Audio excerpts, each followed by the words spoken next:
वन्दित सुन्दरि माधवि चन्द्र सहोदरि हेममयि मुनिगणमण्डित मोक्षप्रदायनि मञ्जुलभाषिणि वेदनुते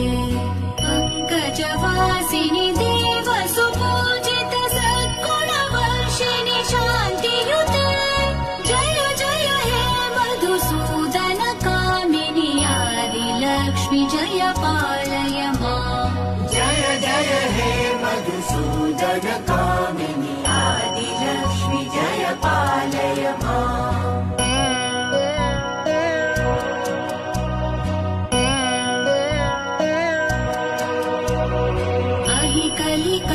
कलिकल्मषनाशिनि कामिनि वैदिकरूपिणि वेद